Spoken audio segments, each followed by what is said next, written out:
Hi everyone, as the lower time frames can be very confusing in Elliott waves, it is sometimes important to just zoom out and look at the bigger picture. So in this video we will go through a couple of high time frame scenarios and medium time frame scenarios in more detail, which also include scenarios that you haven't seen yet on this channel. So first of all, the WXY. So over here we then have a WXY, but in this scenario, wave X is not yet finished, which then is a expanded flat ABC, and we're still looking for more upside in wave C. So this is basically a more bullish scenario where then the wave 4 could be in over here at the 0.5. As you can see, it's a perfect bounce taken from the low of 2 to the high of 3, and then we would expect a wave to the upside, preferably to end in the most common wave C target.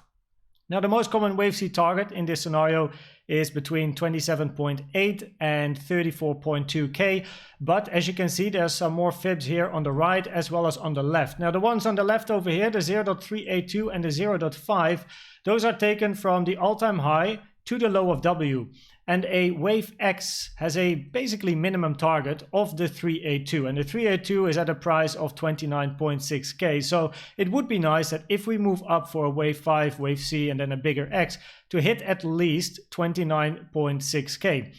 On the right side, the fibs that you see over here are potential wave 5 targets. So if wave 4 is indeed in and we would move up for a wave 5, then over here we have targets of about 32k, 29.5k in the most common target area.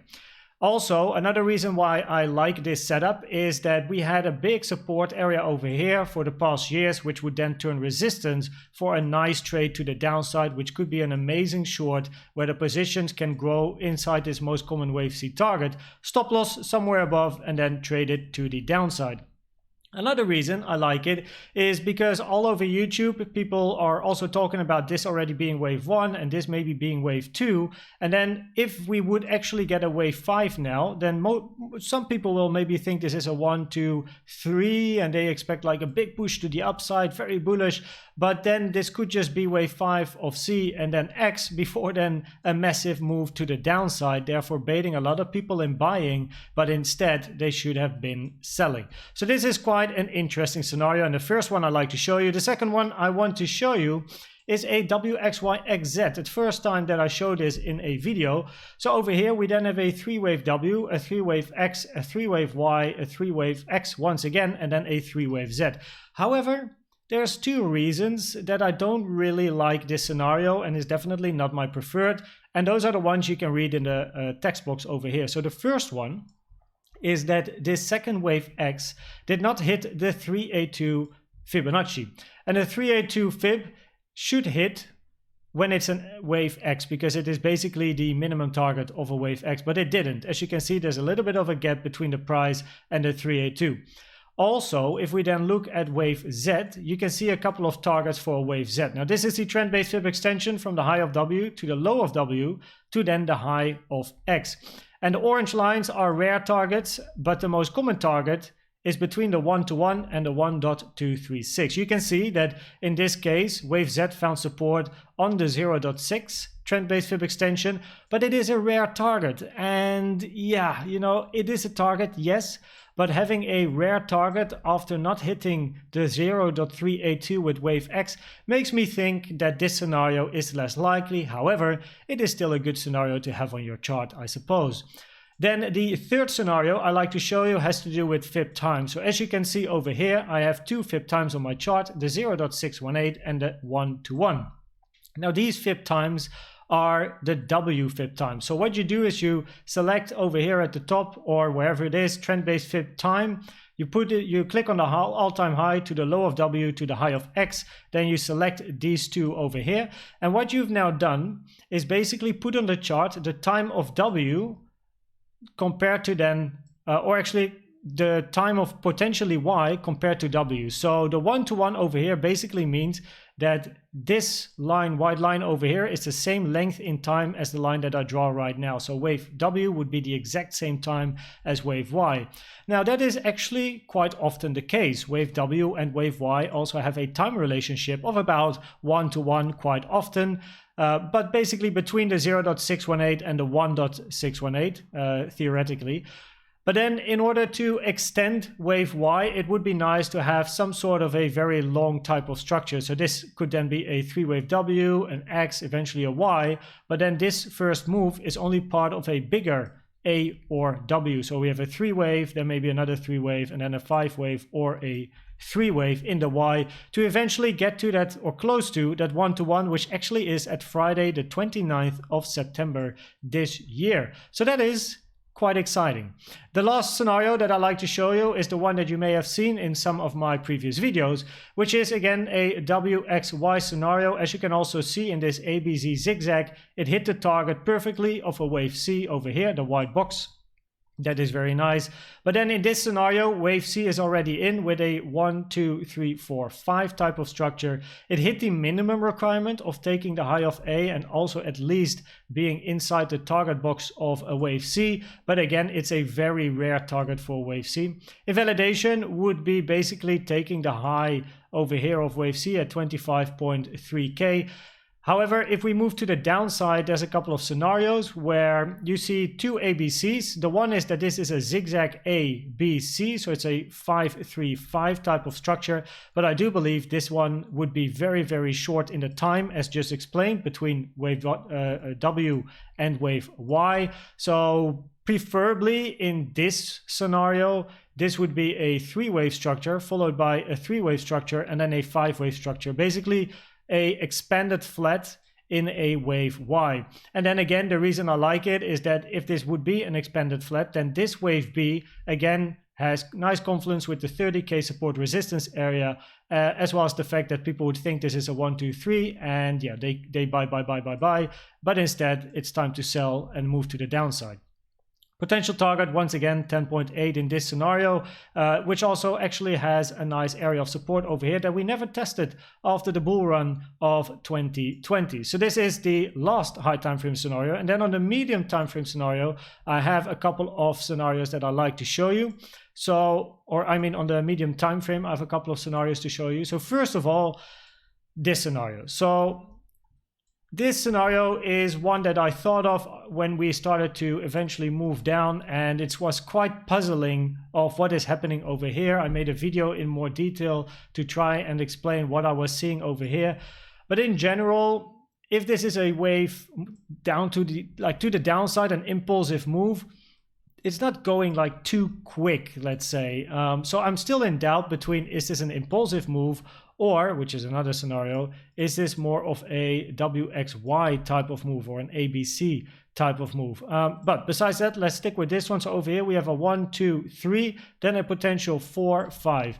Now the 4 target over here is a rare target of wave 4. Now the wave 4 over here, the green wave 4, is a higher time frame wave 4, as you can see by the green count over here. And then inside the third wave in green, we have a 5 wave as well, where then we have an extended 5th wave over here after wave 1 and 3 are quite similar in size. Now a wave 4 of a higher degree tend to go and retrace to the wave 4 of a lower degree, which it has done. So that is why the white box is on my chart. The white box that I have is basically the price action of this lower degree wave 4, the blue wave 4, and at the moment this green wave 4 has retraced to the price action of the lower degree wave 4, as well as to its final potential and also rare, by the way, retracement target of the 0.618 taken from that high of 2 to the low of 3.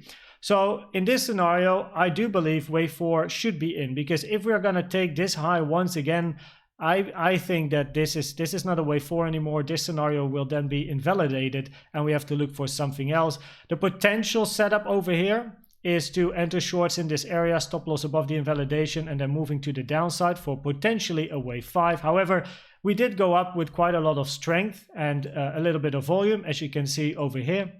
Quite a powerful move. So, you know, have your strategy ready. Make sure you be patient, be disciplined. Make sure you have a couple of requirements that make you or make you not enter a potential trade based on your analysis. And then eventually you can do whatever you please, of course, as this video is no financial advice. So yeah, this scenario is one of the scenarios, but I'm not sure if this is like a preferred scenario, if you know what I mean. And then we have a potential WXY. in this case. So then we have a 3-wave W, 3-wave X, 3-wave Y. Now the target area of wave Y, it is quite far down. Actually it is below the 1.618, and if I can quickly just get this on my chart, wave Y in a WXY, and then move it to the right side, you will see that wave Y hit the 1.618, which is a rare target, and usually invalidation type of target, one could say, because then it can easily be some sort of a 1, 2, 3. But yeah, it's still a target for wave Y, but as mentioned, it's in red. So I'm not really sure about this just yet. We will get more information with the price move to the upside if we are continuing to the upside, and maybe the higher time frame of this then being the low of 4 and moving up for 5 could be a reality. The other scenario I have as well, but as you can see, it's only a thought, not really executed in detail, is that it's an ABC. So then it's a 5, 3, 5. The problem is that this looks very much like a 3-wave structure, not a 5-wave structure. And yeah, that makes it difficult for this to be a zigzag. And if it is a 3-3-5 scenario, this B has to be the side, or the retracement has to go high enough for this to be a flat. And a flat retracement means that wave B has to go to at least the 0.9 retracement, which is the red line over here. So then this is a 3-wave. Then wave B should be a 3-wave to at least the 0.9 before then a 5-wave move to the downside. However, wave B obviously did not reach this Fibonacci target area, and therefore this cannot be a 3-3-5 type of move. So therefore the WXY of a 3-3-3 is much more likely, also with the price action that we had over here, creating some sort of a 3-3 and then another 3. So that is why basically this one, the impulsive move, and the WXY move over here, WXY, these are the two that I'm thinking of. A final thing that I actually saw in the comments, by the way, guys, thanks for also sharing your counts and your ideas. I think that is very important, and also creating a bit of a vibe in the comment section. I like it. I love reading your ideas and then putting them on my charts. One of them was, okay, if this is then the high, potential high of C, or maybe 3, and this is a WXY, could this be a bigger W, then go up for another X or B, and then down? Now this depends on the higher time frame count, because if this is the low of wave 4 over here, and we already hit the, there we go, we're already hitting the 0.5, you don't really want to see another move up and then another move down, which has to go below these lows, because then it will be very unlikely for wave 4 to be valid. And also the chance of hitting the invalidation of wave 4, which is getting into the price action of wave 1, is going to be high probability. So preferably this would be the end of wave 4 and not see another wave up and then another wave down taking these lows. Of course, if this is a wave 5, we can get a 1, 2, 3, 4, 5. That is absolutely fine. But the invalidation would basically be taking these lows. I just don't want to see it, because then the chance of invalidation increases significantly.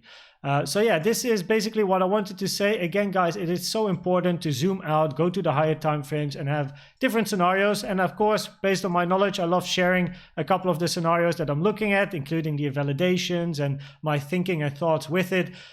I think the most important advice that I can give you in this video is that if you look at Elliott waivers, or if you use Elliott waves yourself, and the lower time frames are confusing you, or they're not clear, or the count is not working out, or whatever it is, it's important to zoom out and just look at the bigger picture again till you get more clarity on the lower time frame. Eventually the clarity will come back, but the bigger picture will always help. So thanks for watching and subscribing, and I see you at my next video at 7 p.m. Central East European time. Bye bye.